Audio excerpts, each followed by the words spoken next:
Hello everyone, excellence in education world पर आपका स्वागत है। अगर अभी तक आपने एक्सलेंस इन एजुकेशन वर्ल्ड को सब्सक्राइब नहीं किया है तो प्लीज़ सब्सक्राइब कर लें और साथ ही बेल आइकन प्रेस कर दें जिससे आने वाली वीडियो की नोटिफिकेशन मिलती रहे। आज बात करते हैं मूल्यों की। मूल्य वो नहीं किसी चीज़ की कीमत, बल्कि मूल्य यानी वैल्यू। वैल्यू शब्द की उत्पत्ति लैटिन भाषा के वेलेर शब्द से मानी जाती है, जो किसी वस्तु की कीमत या उपयोगिता को व्यक्त करता है।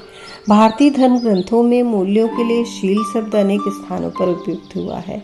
यह शब्द मूल्य का पर्याय नहीं वरन समीपी शब्द है। शील सर्वत्र भूषण का कार्य करता है। कहीं कहीं शील शब्द चरित्र के लिए भी उपयुक्त हुआ है। वस्तुतः मूल्य एक प्रकार का मानक है। मनुष्य किसी वस्तु, क्रिया, विचार को अपनाने से पूर्व यह निर्णय करता है कि यह उसे अपनाए या त्याग दे। जब ऐसा विचार व्यक्ति के मन में निर्णायक ढंग से आता है तो वो मूल्य कहलाता है।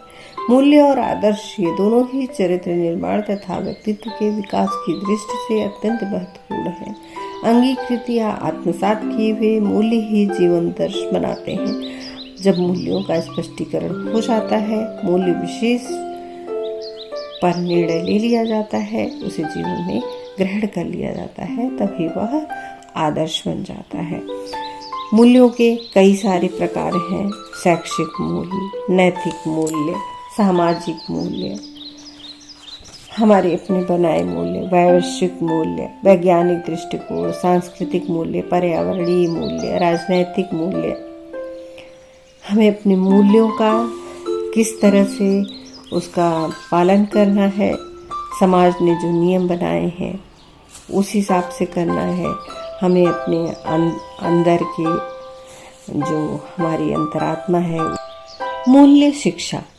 राष्ट्रीय शिक्षा नीति में कहा गया है कि हमारे बहुवर्गीय समाज में शिक्षा को सर्वव्यापी और शाश्वत मूल्यों को प्रोत्साहित करना चाहिए तथा भारतीय जन में राष्ट्रीय एकता की भावना बढ़े और संकीर्ण संप्रदायवाद, धार्मिक अतिवाद, हिंसा, अंधविश्वास व भाग्यवाद को समाप्त किया जा सके। हमें यह भी ध्यान में रखना चाहिए कि मनुष्य अकेला शून्य में निवास करने वाला प्राणी है। उसकी मूल्यपरक शिक्षा उसके विशिष्ट सामाजिक तथा सांस्कृतिक संदर्भ से जुड़ी होनी चाहिए और विश्वजनीन व शाश्वत मूल्यों से भी उसका संबंध होना चाहिए। वैज्ञानिक दृष्टिकोण, समानता, पर्यावरण संरक्षण, प्रजातंत्र, स्वतंत्रता, बंधुत्व, समाजवाद तथा धर्मनिरपेक्षता आदि मूल्यों की शिक्षा सभी स्तरों के लिए आवश्यक है। प्रारंभिक स्तर पर मूल्यपरक शिक्षा ठोस गतिविधियों तथा जीवन की परिस्थितियों के अनुरूप होनी चाहिए। माध्यमिक तथा अन्य उच्च स्तरों पर विद्यार्थी स्वयं मूल्यों की तार्किकता को समझकर उन्हें विचार व कार्य रूप में ढाल सकेंगे।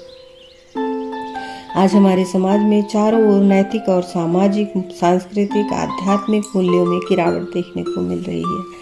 आज समाज में सामान्य आदमी की धारणा यह है कि मेहनतकश एवं ईमानदार व्यक्ति पिस रहे हैं और झूठ एवं फरेब का रोजगार करने वाले फल फूल रहे हैं। ईमानदार व्यक्ति को मूर्ख माना जाता है। इस धारणा ने शिक्षा के क्षेत्र में अनुशासनहीनता, श्रम के प्रति अनास्था, स्वकर्तव्य के प्रति उदासीनता एवं अनुत्तरदायित्व आदि को जन्म देने में महत्वपूर्ण भूमिका अदा की है। उक्त स्थिति में आज मूल्य शिक्षा की आवश्यकता को अनुभव कराने में महत्वपूर्ण भूमिका अदा की है। हमारे कर्णधारों की समझ में यह बात आ गई है कि मूल्यों की पुनः प्रतिष्ठा के अभाव में शिक्षा में गुणात्मक सुधार की आशा मरीचिका ही सिद्ध होगी। अतः भारत के कर्णधारों ने नई शिक्षा नीति में इस ओर अपेक्षित ध्यान दिया है। इसलिए कहा गया सभी प्रकार के विचारशील लोग मूल्यों की तेजी से हो रहे ह्रास तथा उसके परिणाम स्वरूप सार्वजनिक जीवन में व्याप्त प्रदूषण से बहुत विचलित है। वास्तव में मूल्यों की यह संकटग्रस्त स्थिति जिस प्रकार जीवन के अन्य अंगों में व्याप्त है, उसी प्रकार स्कूलों, कॉलेजों, विश्वविद्यालयों, छात्रों तथा शिक्षकों में व्याप्त है। इसे एक बहुत खतरनाक विकास के रूप में जाना जाता है। अतः आग्रह किया जाता है कि शिक्षा की प्रक्रिया का पुनः अभिविन्यास किया जाए तथा युवा पीढ़ी को इस बात की पुनः अनुभूति कराई जाए कि इस तरह तो शोषण, असुरक्षा और हिंसा को बढ़ावा मिलेगा। पिछले अनुभवों से सीखते हुए आशा की जाती है कि सुसंगत व्यवहार मूल्य प्रणाली को ऐसी प्रक्रियाओं के माध्यम से लागू किया जाए जो कि जीवन के प्रति तर्क संगत, वैज्ञानिक और नैतिक दृष्टिकोण पर आधारित हो। मूल्य किसे कहते हैं? वैल्यू शब्द की उत्पत्ति लैटिन भाषा के वेलेयर शब्द से मानी जाती है, जो किसी वस्तु की कीमत एवं उपयोगिता को व्यक्त करता है। भारतीय धर्म ग्रंथों में मूल्यों के लिए शील शब्द अनेक स्थानों पर प्रयुक्त हुआ है। यह शब्द मूल्य पर्याय नहीं वरन समीपी शब्द है। मूल्यों के विकास में समाज का योगदान। मानव ने अपने लंबे इतिहास में एक संगठन का निर्माण किया है। कुछ संगठन में हमें कुछ कार्यों को करने की स्वतंत्रता है, कुछ को करने का निषेध है, कुछ हमारे कर्तव्य हैं और कुछ हमारे अधिकार हैं। इस संगठन में एक व्यवस्था है जिसमें हमें निश्चित रूप से प्रकार से रहना है, व्यवहार करना है। दूसरे शब्दों में इस संगठन में रहने वाले व्यक्तियों के एक दूसरे के साथ व्यवहार से कुछ संबंध होते हैं। मनुष्यों के जिस संगठन में संबंध पाए जाते हैं उसी को समाज कहते हैं। मानव समाज अपने आदर्शों, मूल्यों, क्रियाओं को आने वाली संतति को प्रदान करता हुआ स्वयं को जीवित रखता है। फ्रैंकलिन के अनुसार समाज शिक्षा संस्थाओं को अपने सदस्यों में ज्ञान, कौशलों, आदर्शों, मूल्यों और आदतों का प्रसार करने एवं सुरक्षित करने के लिए स्थापित करता है, जो कि इसके स्वयं के स्थायित्व एवं निरंतर विकास के लिए परमावश्यक है। उटाबे के अनुसार समाज शिक्षकों से भरा है। ये सब जानबूझकर और चेतन रूप में व्यक्तित्व के पूर्ण विकास में महत्वपूर्ण भूमिका निभाते हैं। समाज के सांस्कृतिक परंपराओं के निर्माण में पर्याप्त समय लगता है। इनके निर्माण में कितने ही महापुरुषों, विद्वानों को संचित प्रतिभा का उपयोग करना होता है। हम ये कह सकते हैं कि बालक के अनुकरण की मनोवृत्ति जन्मजात होती है। बालक किशोरों का अनुकरण करते हैं, किशोर अपनों से बड़ों का अनुकरण करते हैं और युवक प्रौढ़जनों का। प्रौढ़जनों में हमारे शिक्षक, अभिभावक, राजनेता, प्रशासक, समाज तथा राष्ट्र के कर्णधार सभी आते हैं। जब तक ये सभी व्यक्ति यह महसूस करते हैं कि उन्हें समाज की नवीन संतति में मूल्यों का विकास करना है तथा इसके लिए उन्हें उनके समक्ष मूल्यों और आदर्शों की उपयुक्त प्रस्तुति करनी होगी, जिसका अनुसरण करके नवीन संतति के सदस्य अपने जीवन पथ को परिष्कृत करने में समर्थ हो सकेंगे। साथ ही वे समाज में योग्य नागरिक बनकर राष्ट्र को उन्नत एवं समृद्ध तथा गौरवशाली बना सकेंगे।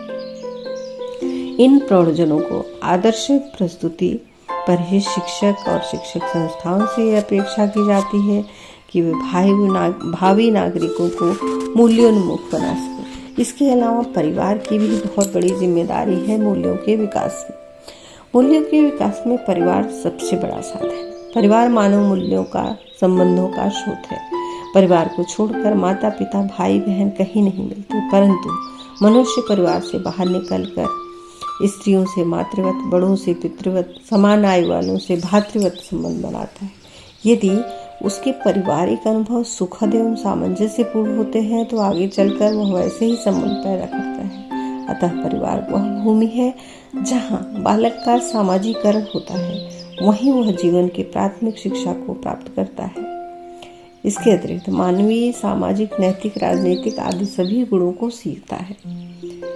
वस्तुतः मूल्यों की शिक्षा बच्चे के घर से ही शुरू होती है। घर जिसे हम अपना घर कहते हैं वह ईंट, पत्थर, चूने, लकड़ी से नहीं बना होता। घर का अस्तित्व तो बहुत कुछ मानसिक एवं भावनात्मक होता है।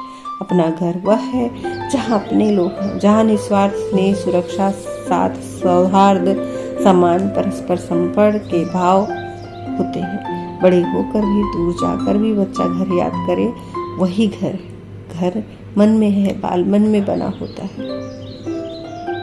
यही अपनापन उसे शिष्टाचार व सदाचार सिखाता है।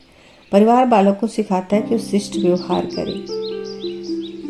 उसके सामने जैसा उदाहरण प्रस्तुत किया जाएगा वह वैसा ही करेगा।